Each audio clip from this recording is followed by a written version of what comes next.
7 programas anteriores, nós refletimos sobre o rosto da Igreja Sinodal a partir dos 7 temas propostos na primeira parte do relatório de síntese. E nós queremos retomar no programa de hoje os pontos principais que foram tratados, ajudando assim a alargar a nossa experiência e compreensão da sinodalidade para ser, como pede o relatório, uma igreja sinodal em missão.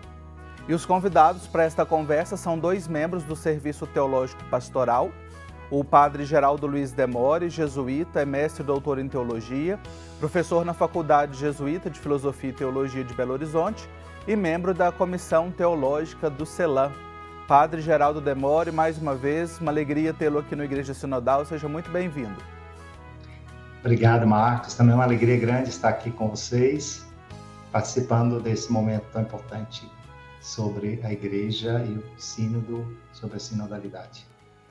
Também recebemos a irmã Cleusa Andreata, ela é da Congregação das Irmãs da Divina Providência, é mestra e doutora em teologia, professora na Universidade Vale do Rio dos Sinos, a Unicinos, e da equipe do Instituto Humanitas Unicinos, o IHU. Irmã Cleusa, também acolho você novamente aqui no programa com muita alegria, seja bem-vinda. Olá, Marcos, obrigada pela acolhida e que bom podermos estarmos juntos aqui nesse esforço por aprofundar esse tema tão importante nesse momento da caminhada eclesial, questão da sinodalidade. E eu recordo que já tivemos a oportunidade, inclusive, de ter o diálogo aqui com esse trio, né? Eu, Geraldo e Cleusa, né? Padre Geraldo e irmã Cleusa, em outros programas aqui. Inclusive, como mencionei agora há pouco na introdução, esse programa de hoje ele vem retomar alguns pontos chaves dos 7 capítulos, dos 7 primeiros capítulos da síntese da primeira sessão da Assembleia Sinodal. E eu gostaria de trazer aqui, logo no início, uma questão que está no primeiro capítulo, mas que aparece no decorrer do texto, que é a questão do conceito da sinodalidade. O texto nos pede para que a gente possa aprofundar esse conceito e essa experiência. Mas percebo também que, ao contrário do que deseja o Papa Francisco, né, que não gostaria que sinodalidade fosse um slogan ou uma palavra da moda, me parece que tem sido assim recorrente utilizar apenas a palavra sinodal, mas não se reflete necessariamente nas práticas e no estilo de ser igreja. Então, a pergunta que eu faço para a gente começar, Padre Geraldo, é exatamente o que é sinodalidade, o que é ser uma igreja sinodal? Basta apenas colocar sinodal em tudo que a gente faz para corresponder a esse desejo? Excelente provocação, Marcos. Veja bem, eu acho que o percurso sinodal é um percurso pedagógico, é um percurso que ajuda a gente a entrar numa dinâmica. Por isso que se fala, a igreja sinodal é a igreja do caminhar juntos. E nesse caminhar juntos, certamente a gente precisa estar atentos às diversas dinâmicas que existem dentro da igreja. E o Papa tem aquela imagem bonita, né? Que aí a sinodalidade é a capacidade que a gente tem de não e todo mundo querer que todo mundo esteja lá na frente. Então, a capacidade de, ao mesmo tempo, puxar certas coisas, ao mesmo tempo, estar atento àqueles que estão caminhando e estar atento àqueles que estão mais lá para trás. Então, muitas vezes, se recorre ao slogan da sinodalidade, mas é meramente uma palavra vazia, porque não existe processo. E, às vezes, a gente percebe isso em muitas comunidades, em muitas paróquias, muitas dioceses. Tudo é sinodal, se fala de sinodalidade, mas não existe processos, não existe escuta real, não existe levar em consideração o que estão pensando as diferentes comunidades, diferentes grupos, diferentes pastorais, e muitas vezes o que prima ainda, infelizmente, são atitudes autoritárias, e isso que não tem nada a ver com a sinodalidade. Então, na minha opinião, o processo da sinodalidade é um processo que demanda conversão, demanda aprender a escutar, demanda aprender a justamente viver aquela experiência lá que foi do método da conversação, ou do diálogo no espírito. Ou seja, capacidade de estar à escuta, de saber o que o outro... E sair da própria zona de conforto, deixar-se interrogar pelo outro, para que isso possa realmente ir descobrindo uma igreja poliédrica, né? O Papa Francisco gosta dessa expressão, igreja poliédrica. Uhum.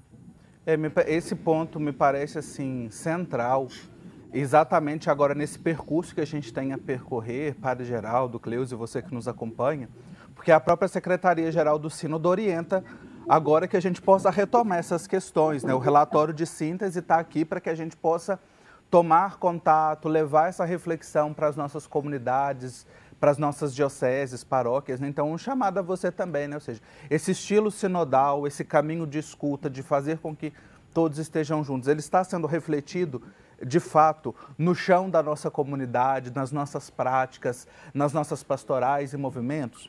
E um outro ponto que se conecta muito com ele, que eu gostaria de destacar aqui e trazer a irmã Cleusa para contribuir, que está exatamente no capítulo 2º, que fala da relação da Trindade, né?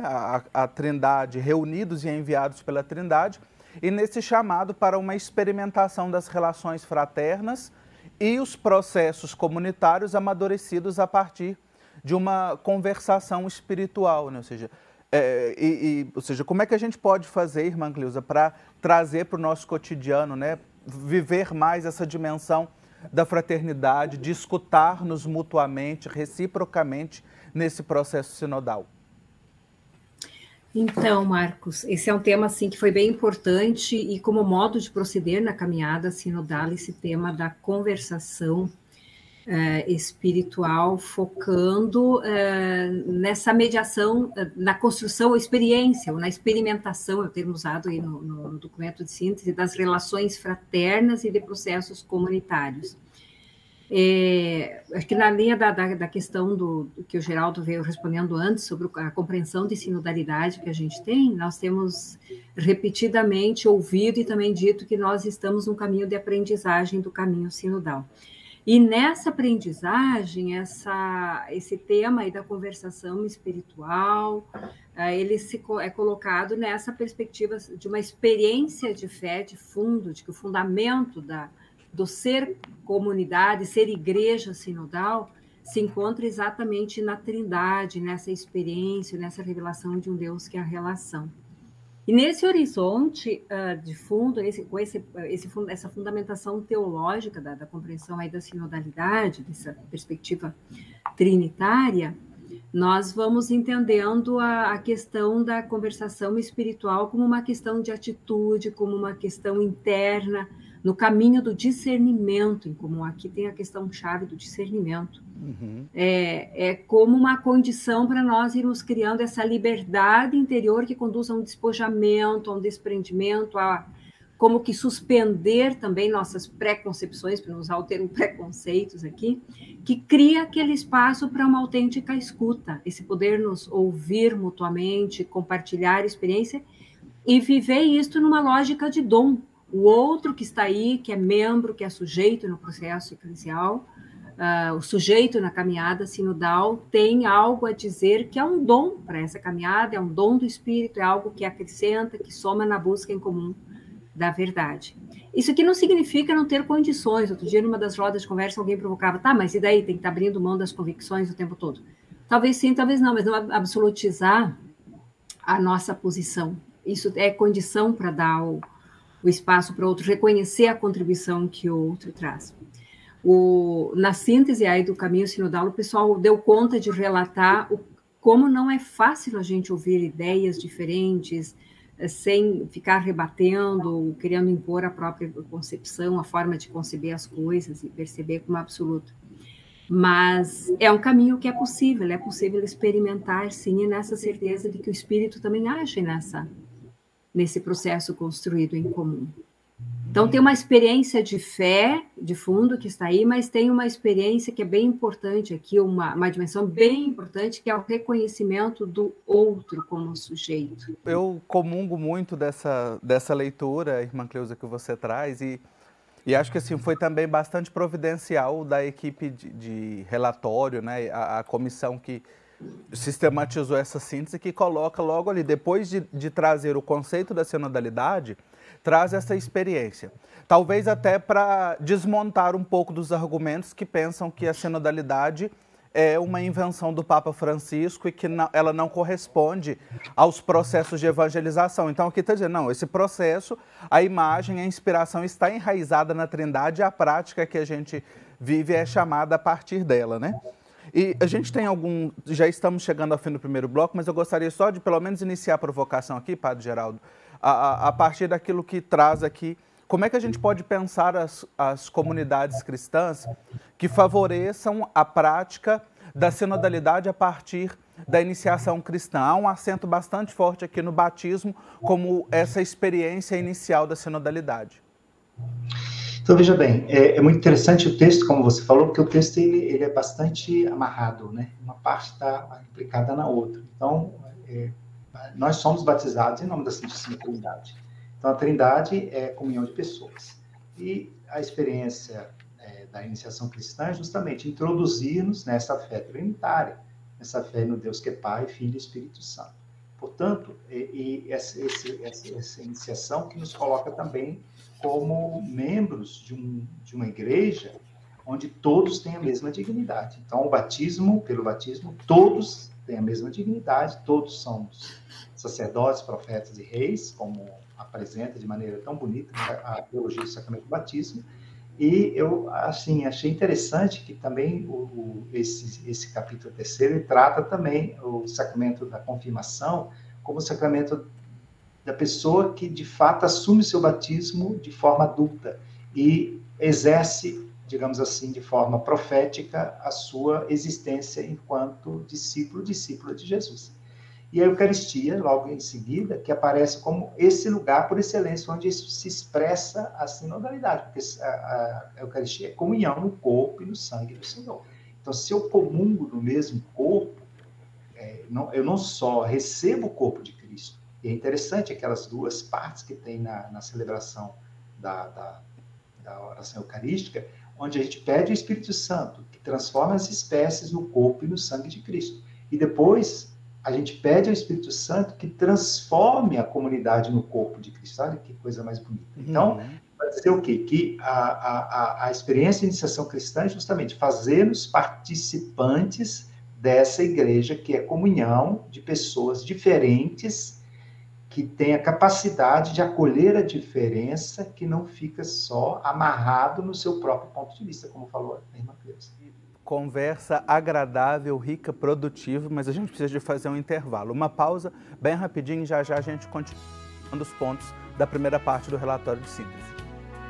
Falei com você que o intervalo era bem rapidinho, nós já voltamos para continuar essa prosa que está muito boa aqui, sobre os assuntos principais da primeira parte do relatório de síntese, que está aqui, o relatório que foi divulgado ao final da primeira sessão e que orienta o nosso caminho sinodal até a segunda sessão, que acontece em outubro de 2024. A primeira parte que a gente está refletindo é um chamado a nos reconhecer, a sermos uma igreja verdadeiramente sinodal, o rosto de uma igreja sinodal. Estou conversando com o padre Geraldo Luiz Demore, jesuíta, com a irmã Cleusa Andreata, e eu quero trazer aqui, irmã Cleusa, para a continuidade da nossa conversa, um ponto do capítulo 4º, que é o capítulo que trata sobre os pobres. Diz aqui, os pobres protagonistas do caminho da igreja. A opção preferencial pelos pobres, a opção evangélica pelos pobres, já é uma tradição na igreja, consolidada, inclusive aqui na nossa América Latina, mas o Papa Francisco faz questão de colocar, né? Não uma igreja para os pobres, mas uma igreja sinodal com os pobres. Como é que a gente pode, acolhendo esse convite aqui, o magistério do Papa Francisco, refletir, trazer e propor práticas para esta inserção e protagonismo dos pobres nesta sociedade também tão marcada, né, com desafios socioestruturais globais da pobreza? Então, Marcos, esse tema da opção pelos pobres, e agora retomado no contexto de uma igreja sinodal, ele é um tema bem desafiador, sempre de novo na caminhada, mas é um tema muito caro dentro do processo da missão evangelizadora da igreja. E nós aprendemos muito com o Concílio Vaticano II, que nos ajudou a retomar e fortalecer a compreensão, aí de que o critério fundamental da evangelização é sempre, de novo, a aproximação às situações concretas, aos contextos de vida de todos e de cada um dos seres humanos, e aí entra a realidade dos pobres ou dos empobrecidos, como também costumamos dizer. Mas por que que a igreja tem essa opção e por que que ela assume essa opção? Nós vemos como, ao longo da caminhada sinodal, um dos fios condutores aí na reflexão é sempre, de novo, o tema da dignidade humana, a dignidade da pessoa humana, é meio redundante usar juntos essas expressões, em várias perspectivas, e aqui entra a questão dos pobres, dos empobrecidos. E essa consideração da dignidade de cada um, ela é muito decisiva nessa compreensão de que o pobre tem que ser entendido como sujeito no processo, não é para eles, não é um assistencialismo que despersonaliza, que os torna objeto. Me parece até que o documento usa aquela expressão, se trata de um eles aos quais nós fazemos algo. Uhum. Mas tem um dado teológico fundamental, que é o que o documento retoma, e a gente encontra isso em outros documentos da igreja, que a opção preferencial pelo pobre, ela é constitutiva da fé cristã, ela tem uma dimensão cristológica, porque tem fundamento na prática de Jesus. Então, tem esse dado cristológico, mas tem também aqui uma dimensão teológica, que é de que nessa escuta dos clamores, dos gritos dos pobres, de alguma forma ali está Deus mesmo, que clama, que nos interpela, que chega até nós com seus apelos, com seus desafios. E isso é assunto de discernimento. Como outros documentos, a igreja agora, a síntese, que é para ser trabalhada adiante, ela retoma a questão de quais são esses rostos dos empobrecidos. Os rostos são muitos, mas aqui agora, nesse tempo, no caminho do discernimento, aí dos sinais dos tempos, nós também precisamos perceber, ouvir, reconhecer esses rostos e aí ir discernindo em cada situação concreta por onde tem que avançar a missão da igreja. Sem opção pelos pobres, a nossa fé cristã fica manca. Isso é um compromisso de todo cristão, de todo batizado, por mais espinhosa que possa ser essa opção, mas ela também dá a razão de ser aí da nossa fé, da nossa esperança cristã, do nosso compromisso de batizados e batizadas, como compromisso da participação da missão da igreja nesse aspecto. Tem que abraçar o evangelho como um todo, né? Os pobres estão no centro do evangelho, Exato. Então não dá para ignorar. É importante esse ponto que a irmã Cleusa traz para nós, né? Para a gente pensar, refletir, né? E não apenas torná-los alvos de uma ação. E aí me parece, isso também está muito conectado com o capítulo seguinte, Padre Geraldo, que fala sobre esse contexto multi e pluricultural da evangelização, né? Com os migrantes, com os refugiados, com os indígenas, né? E vem nessa mesma linha de reflexão, assim, teológico-pastoral, né?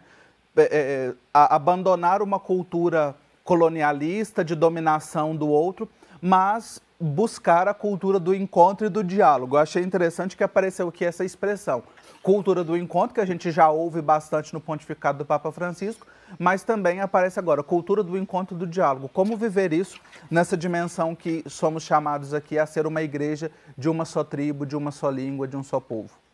Veja bem, essa questão